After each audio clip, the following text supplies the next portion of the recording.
Hello दोस्तों, स्वागत है एंगुलर ट्यूटोरियल्स पे। तो आज का देख लेते हैं एजेंडा। आज हम सीखेंगे एंगुलर CLI कमांड्स। तो आज के ट्यूटोरियल में हम कुछ यूज़फुल कमांड्स देखेंगे एग्जांपल्स के साथ। तो पहली कमांड देख लेते हैं आज की। पहली कमांड है ng-new। तो ng-new एंगुलर प्रोजेक्ट क्रिएट करने के काम में आती है।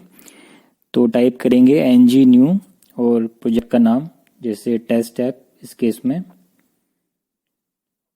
और कुछ ऑप्शन पूछेगा तो पहले ऑप्शन आप नो कर सकते हैं, इस पे आप यस कर दीजिए और इस पे CSS बाय डिफ़ॉल्ट चूज़ कर सकते हैं। तो ये हमारी प्रोजेक्ट लाइब्रेरी क्रिएट कर देगा। अगली कमांड है ng-serve। ये कमांड प्रोजेक्ट को कंपाइल करने काम आती है।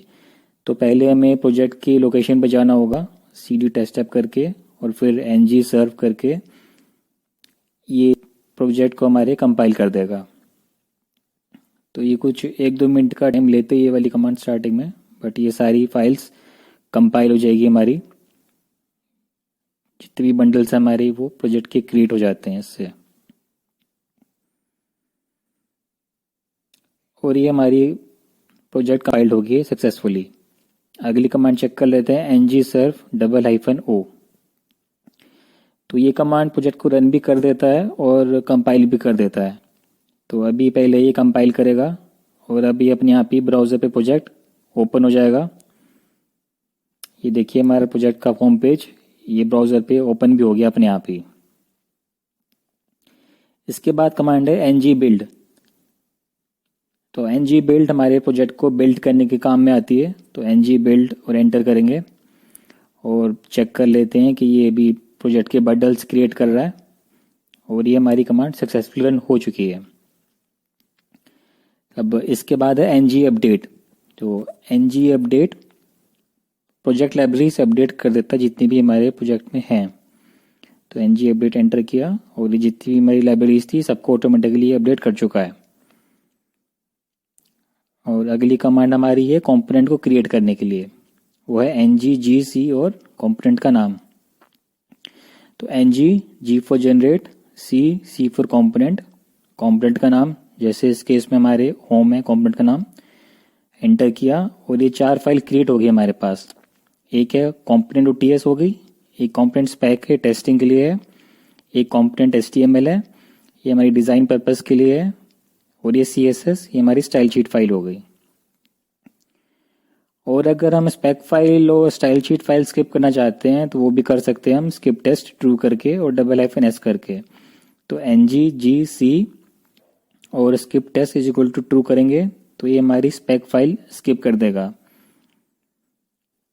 और $-s हमारी स्टाइल शीट फाइल स्किप कर देगा उस पर्टिकुलर कंपोनेंट के लिए। अबाउट हमारे कंपोनेंट का नाम हो गया यहाँ पे, और यहाँ पे एंटर किया तो यहाँ पे 2 फाइल ही क्रिएट हुई है हमारे पास अबाउट कंपोनेंट के अंदर। एक हमारी component.ts फाइल क्रिएट हुई है और एक हमारी HTML फाइल जो टेम्पलेट फाइल है वो क्रिएट हो चुकी है, और स्पेक और स्ट्रक्चर क्रिएट नहीं हुई है। अगली कमांड है हमारे पास जनरेट सर्विस के लिए। इसके लिए ng-gs और सर्विस का नाम। तो यूज़ करेंगे ng-g for generate, s for service, service का नाम जैसे माई सर्विस, और एंटर प्रेस करेंगे तो यहाँ पे 2 फाइल क्रिएट हो गई है। एक हमारे पास सर्विस की फाइल क्रिएट हो गई है service.ts, और एक स्पेक फाइल service.spec.ts। चलिए अगली कमांड चेक कर लेते हैं। अगली कमांड, अगर स्पेक फाइल है हमें स्किप करनी है सर्विस में भी तो वो भी हम यूज़ कर सकते हैं स्किप टेस्ट ट्रू करके। तो ng-gs और skip test is equal to true, इससे हमारी स्पेक फाइल क्रिएट नहीं होगी, और सर्विस का नाम जैसे माई सर्विस 2 यूज़ कर लेते हैं और प्रेस एंटर। और इस केस में हमारी एक ही फाइल क्रिएट हुई है जो हमारी सर्विस फाइल है service.ts। चलिए बढ़िया, आगे चेक कर लेते हैं अगली कमांड क्या है हमारे पास। अगली कमांड हमारे पास मॉडल क्रिएट करने के लिए है, तो उसके लिए ng-gl मॉडल का नाम।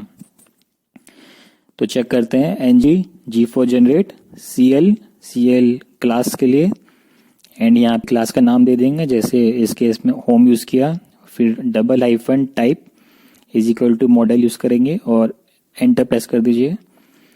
इसके बाद चेक कर सकते हैं कि 2 फाइल क्रिएट हो गई हमारे पास, एक तो model.ts और एक model.spec.ts। ठीक है, बढ़िया। चलिए दोस्तों, धन्यवाद। प्लीज़ सब्सक्राइब, शेयर और लाइक कीजिए।